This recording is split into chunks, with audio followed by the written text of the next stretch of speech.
Hello friends, எல்லாருக்கும் வணக்கம். ஊழியர் வருங்கால வைப்பு நிதி அப்படின்னு சொல்லக்கூடிய இபிஎஃப்ஓ தரப்புலேருந்து ஒரு முக்கியமான அப்டேட் வந்திருக்கு. இபிஎஃப் அமைப்பில் நீங்கள் ஒரு உறுப்பினராக இருந்தீங்கன்னா இந்த அப்டேட் உங்களுக்கு ரொம்ப யூஸ்ஃபுல்லான அப்டேட்டாகவே இருக்கும்.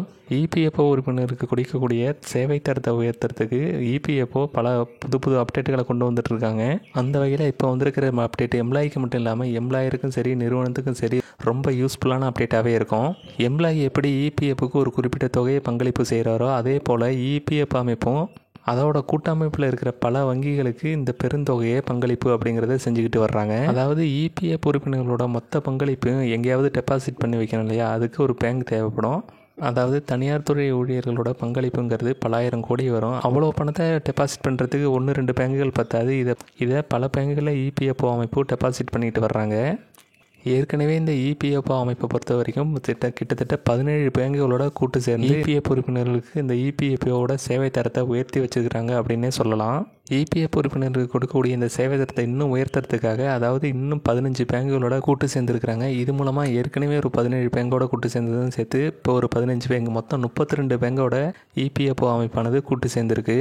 ஏன் கிட்டத்தட்ட 32 பேங்கோட இபிஎஃப்ஓ அமைப்பு கூட்டு சேருது அப்படின்னு பார்த்தீங்கன்னா, ஏன்னா இபிஎஃப்ஓட ஆக்டிவில் இருக்கிற யூசர்னு பார்த்தீங்கன்னா கிட்டத்தட்ட 8 கோடி பேருக்கு மேலே நெருங்கிட்டாங்க. அது மட்டும் இல்லாமல் இபிஎஃப்ஓ பொறுத்த வரைக்கும் கிட்டத்தட்ட 78 லட்சம் பேருக்கு மேலே ஓய்வூதியம் வாங்கிட்டு இருக்கிறாங்க.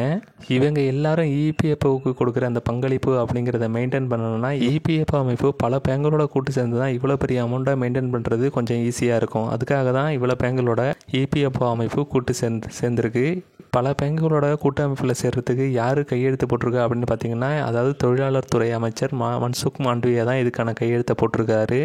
இபிஎஃப்ஓ அமைப்பு எந்தெந்த பேங்கோடையெல்லாம் கூட்டு சேர்ந்துருக்கிறாங்க அப்படின்னு பார்த்தீங்கன்னா, அதாவது HSBC bank, standard chartered bank, federal bank, induced bank, Karur Vaishya bank, அது மட்டும் இல்லாமல் RBL bank, south Indian bank, city union bank, IDFC first bank, UCO bank, Karnataka bank, Tamil Nadu mercantile bank, அது மட்டும் இல்லாமல் டிபிஎஸ் அப்படின்னு சொல்லக்கூடிய சிங்கப்பூர் டெவலப்மெண்ட் பேங்க். இத்தனை பேங்குகளில் இபிஎஃப்ஓ அமைப்பு மறுபடியும் புதுசாக கூட்டமைப்பு அப்படிங்கிறத வச்சிருக்கு. இது மூலமாக இபிஎஃப்ஓ அமைப்போட ஐடி சிஸ்டங்கிறது இன்னும் இம்ப்ரூவ்மெண்ட் ஆகும் அப்படின்னு குறிப்பிட்டு சொல்லியிருக்கிறாங்க.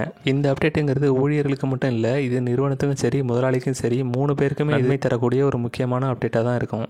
ஏற்கனவே இபிஎஃப்ல ஆட்டோ மோட் அப்படின்னு சொல்லக்கூடிய அவசர தேவைகளுக்காக இபிஎஃப்ஓ உறுப்பினர்களுக்கு பண தேவை அப்படிங்கிறது ஏற்பட்டால் அவங்களுக்கு ஆட்டோ மோட் அப்படிங்கிற வசதியை பயன்படுத்தி அவசர தேவைகளுக்கு பணம் தேவைப்பட்டால் அது மூலமாக கிளைம் பண்ணிக்க முடியும் அப்படிங்கிற வசதியை கொண்டு வந்திருந்தாங்க.